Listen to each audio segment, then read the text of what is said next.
Amados e amadas, peregrinos da esperança, hoje aqui presentes em tão grande número, como sempre, acontece todos os domingos, de modo especial, de coração. Uma saudação aos filhos e filhas da misericórdia,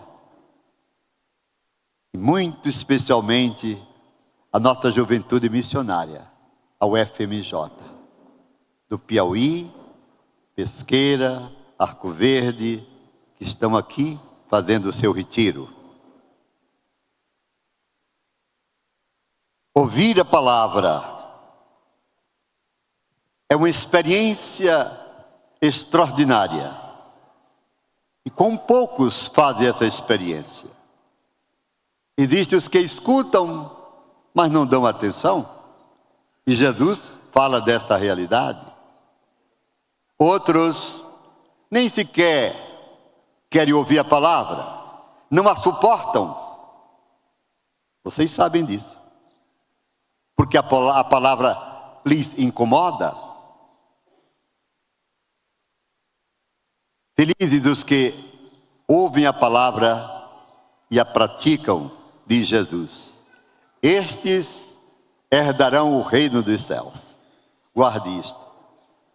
Herdaremos o reino dos céus à medida que formos capazes de observar, ouvir, observar e praticar a palavra.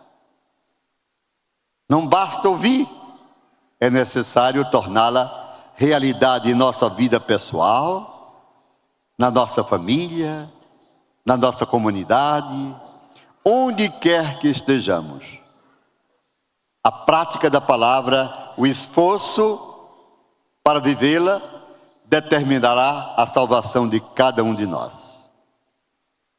Mas é interessante, até eu posso dizer, encantador, perceber como Jesus fala e continua a falar à sua igreja hoje e sempre. A sua metodologia,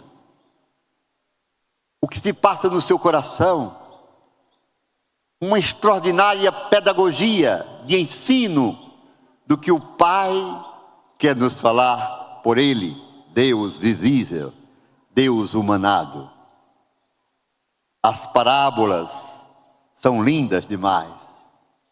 Histórias que Ele imagina, cria, falando a um povo simples, usa uma técnica de apresentar-lhes coisas do seu ambiente, da sua vida cotidiana, e assim facilitar o entendimento do que Ele quer dizer. Senhor, é verdade que são poucos os que se salvam? Perguntou alguém no meio da multidão. E Jesus propõe à multidão e à igreja de hoje e de sempre um caminho. Diz assim: esforçai-vos, olha a proposta, esforçai-vos muito, muitíssimo, para entrar no reino dos céus, porque de fato são poucos que entrarão no convívio com o Pai Celeste, se realizarão plenamente na vida que não terá mais fim, na plenitude de um amor eterno, numa alegria que encanta a alma e encantará nosso corpo quando Ele voltar, porque todos ressuscitarão, todos, para o julgamento final. Até, diz a palavra, aqueles que o traspassaram. Poderosos, reis, rainhas, homens e mulheres, governantes, ou humildes cidadãos, todos serão julgados por Ele. E como às vezes os poderosos esquecem que a vida é passageira, parece terem deuses, ou não é verdade? Falam com arrogância. Devemos rezar pela conversão dessas pessoas, mas nós devemos nos esforçar para seguir o que o nosso Senhor nos propõe. E Ele diz: entrai pela porta estreita, Procurai o caminho apertado, porque larga é a porta, espaçoso é o caminho que levam à perdição. É verdade. O que significará porta estreita? O que ele queria dizer? Escute-me, é tão fácil compreender. Eu começo dizendo, cuidado, porque as facilidades são enganadoras e não raro levam à perdição. O caminho do cristão não pode ser de facilidades. Tem de ser, você sabe, o caminho da cruz, da renúncia de si mesmo, do sacrificar-se, do doar-se por amor. Entenda, isso exige sacrifícios, você sabe. Perdoar alguém que lhe ofendeu, lhe machucou, é fácil? Não, não é. Mas é necessário. Você tem de quebrar seu amor próprio. Você tem de romper com as cadeias do seu egoísmo. Ah, mas ele me ofendeu. E olhar para a cruz e dizer, eu te perdoo, em nome de Jesus, meu Deus. Suportar o peso da vida é fácil? Não, não é fácil. Mas quem o suporta pela fé, vencerá. A porta é apertada, mas chegará ao paraíso. Quantas vezes a gente reconhece a porta estreita nas coisas que acontecem com a gente? Naquela doença que lhe fez sofrer, mas você ofereceu aquele sofrimento com resignação, por si, por sua família. Porta estreita, você está entrando, você está vencendo, você está rompendo as cadeias do materialismo, da matéria que nós carregamos no corpo. A porta estreita pode ser, por exemplo, incompreensões em casa, e você aguenta firme. Você não responde com a mesma moeda. Você aguenta, sofre e diz, eu vencerei. E duvido que você se perca. Existe uma porta estreita, mas existe uma porta larga. Escolhas, escutem-me, são coisas pessoais. Deus não faz escolha para ninguém. Deus se nos apresenta como Ele é. A vida em plenitude, amor eterno. Mas tu escolherás. A palavra não diz? Em Isaías, capítulo 1. Eis que eu coloco diante de ti a luz e as trevas, fala o Senhor. O bem e o mal, a vida e a morte, tu escolherás. E no versículo seguinte ele diz apaixonadamente, escolhe, pois, a vida, vem a mim, vem a mim. Você escolhe, Deus ama. Você está pensando que entregando-se nas drogas, enchendo a cara de cachaça todo dia ou todo fim de semana, você vai ser feliz? É a porta aberta, larga, que vai te levar à perdição já na tua vida pessoal, na tua vida familiar. Tu sabes disso, vocês sabem disso. Mas renunciar, combater no bom combate, escolher a vida, é coisa de cada pessoa. Deus chama, Deus abraça, Deus se comunica.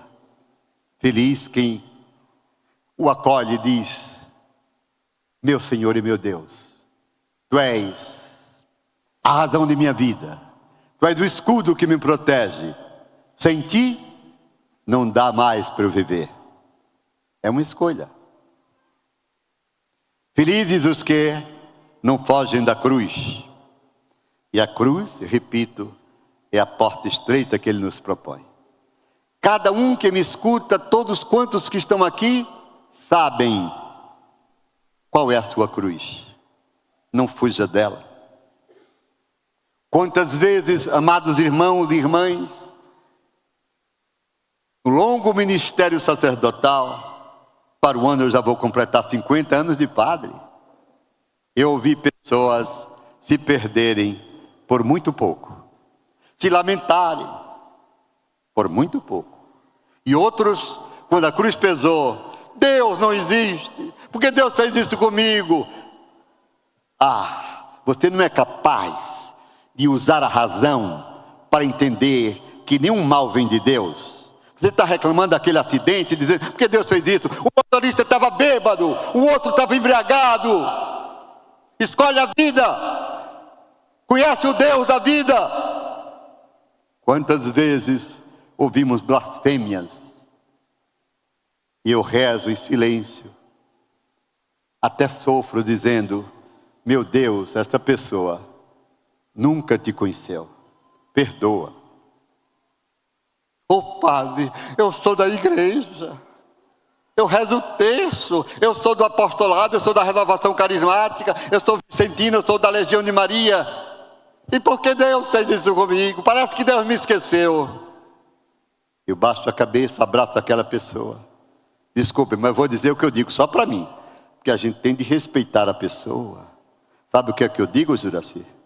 Senhor, tem piedade dessa criatura. Mas, por favor, toca essa defunta ambulante que eu estou abraçando. Toca! É uma defunta! Nunca te conheceu. É de tudo na igreja, não é nada! Você não é nada! Porque o que vai justificar no juízo é se você praticou a palavra, se você suportou a cruz, se você colocou Deus em acima de tudo, se você se abandonou na alegria e no sofrimento nas mãos dele, e você verá a eternidade, o que não termina, porque o tempo termina em você, e a luz de Deus brilhará sobre você. Repito de novo, escolhas são coisas muito pessoais. Porta estreita, caminho apertado de Jesus. E a multidão ficava entendendo o que ele estava dizendo. Não desanime, meus filhos, estava dizendo ele. Coragem, não baixe a cabeça. Essa noite escura vai amanhecer porque eu sou a luz. Não temas porque eu estou contigo, palavra dele. Mas quando a gente dá lugar, aos sentimentos egóicos nossos, quando a gente se deixa levar pela impulsividade da matéria, o horizonte escurece, a gente se perde, porque a gente esqueceu quem é Deus na vida da gente. Quem está entendendo, faça assim para mim. Não o esqueça, e você será muito mais feliz. Não serão as práticas religiosas que vão nos justificar. O que vai nos justificar diante dele no juízo final é a fidelidade à palavra. Entenderam ou não? Vou lhes contar uma história. Eu gosto de contar a minha historinha, não é, Fabrício? Vou lhes contar uma história que vocês vão entender muito bem. Quando eu fui pároco em Arco Verde, e eu fui por 30 anos, como eu aprendi muito com esse povo querido de Arco Verde. Mas escuta o que aconteceu. Numa Semana Santa, eu fazia, nas terças-feiras, quem é de Arco Verde sabe disso, uma confissão, um ato penitencial só para as mulheres. Na sexta-feira, na quadra do Colégio Cardeal, eu fazia só para os homens. 2.500 homens. 2 horas com Deus e eu conduzindo. Luzes apagadas. Oh, como eu tenho saudade. Mas escuta o que aconteceu. Naquele ato penitencial para aquelas mulheres, numa terça-feira de Semana Santa, quando terminou, parecia que tudo... Eu me esforço para conduzir as pessoas para Jesus. Pode crer. Minha vida toda foi direcionada disso. Abraçar, levar as pessoas para Jesus, consolar, enxugar as lágrimas, tudo em nome dele. Porque quando alguém quer aparecer, Jesus desaparece dessa pessoa. Por isso o apóstolo diz, tudo o que fizerdes, por palavras e obras, fazei-o em nome de Jesus. Só para ele. A pessoal estava assim, vibrando. Aí eu disse, minhas irmãs, a igreja lotada, porta fechada. Vou lhes dar 3 penitências, porque o padre deve dar penitência, né?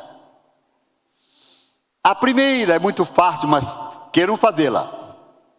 Até o domingo de Páscoa, era terça-feira, procure visitar um doente no hospital ou em uma casa. Olha, belo ato de amor. Segunda penitência, até domingo de Páscoa, você faz um ato de caridade. Dê uma cesta básica, um remédio para um doente. Fácil. A terceira, se aqui nessa multidão tem alguém que tem intrigados, aí eu usei a autoridade que não é minha, é dele. Escute-me, em nome de Jesus eu digo, até domingo de Páscoa, ou você se reconcilia com essa pessoa, ou você acaba com essa intriga, ou o ato penitencial não valeu. Quando eu disse isso, me assustei. Quando eu fui para a sacristia, meus irmãos, que eu estava tirando os paramentos, chegou uma senhora que já está no céu, sei que ela está, mas foi uma batalha. Uma pessoa da igreja, era quem rezava na matriz o terço. Ela era ministra da Eucaristia. E eu admirava muito. E acompanhei até ela se converter. Mas escuta, ela chegou na sacristia e disse: Padre Adilson, eu queria que o senhor mudasse a minha penitência. O quê? O quê? Qual das 3? Ela disse: a terceira. Minha filha, olha você que está em casa, minha admiração. Minha filha, abracei-a. A senhora é uma pessoa de Deus, ministra da Eucaristia. A senhora tem intrigado? 2, padre. Eu disse: misericórdia, minha filha. Pois eu não mudo a penitência não. Padre Adilson, não faça isso, porque eu nunca na Semana Santa deixei de comungar. Não pode comungar. Mas eu não consigo perdoar. Ajoelhe-se, quebre-se o amor próprio, vá a pessoa, telefone, acabe com a intriga. Eu não consigo. Minha filha, se a senhora está me dizendo isso, eu tenho de lhe dizer uma coisa. A partir de hoje, a senhora não é mais ministra da Eucaristia aqui nessa matéria. O quê, padre? Aí a mulher deu um ciricutico. Ai, ai, ai. Dona Zezinha, que o povo de Arco Verde conhece, de saudosa memória, correu com um copo d'água com açúcar. Eu vou dizer a vocês, eu disse: meu Nossa Senhora, meu Jesus, não deixa essa velha morrer aqui. Desse jeito, porque eu falo com ele assim. Mas foi Dom Manuel Palmeira da Rocha que me deu esse título. Dom Manuel já está no céu. Escute, a igreja, hoje aqui humildemente eu a represento, não é mais ministra. Ai, ai, se acalme. Se acalme. Fui no ouvido dela: minha filha, olha para Jesus na cruz, é a Semana Santa. Quebra-te o amor próprio. Perdoa quem te ofendeu, pelo amor de Deus. Você é uma pessoa que eu admiro tanto, e admiro mesmo. Ela está no céu. Dê seu passo. Entre pela porta estreita. Entre pela porta estreita. Eu não consigo, padre. Me diga o que é. Não foi confissão, não. Quando ela disse o problema, eu disse: pois eu continuo dizendo, não é mais ministra.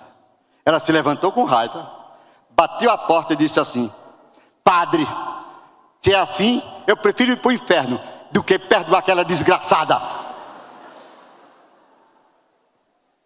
É que ela não perdoava a mulher que tinha tomado o marido dela. Minha gente, ou é tudo ou é nada, entenderam? Ou é tudo ou é nada. E eu depois fiquei dizendo: Senhor, não deixa eu perder essa alma.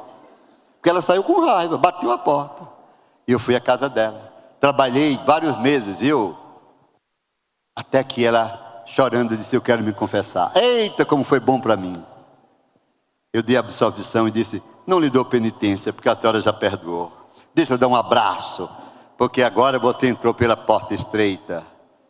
Você está no caminho do céu. Louvado seja nosso Senhor Jesus Cristo. Sempre seja louvado.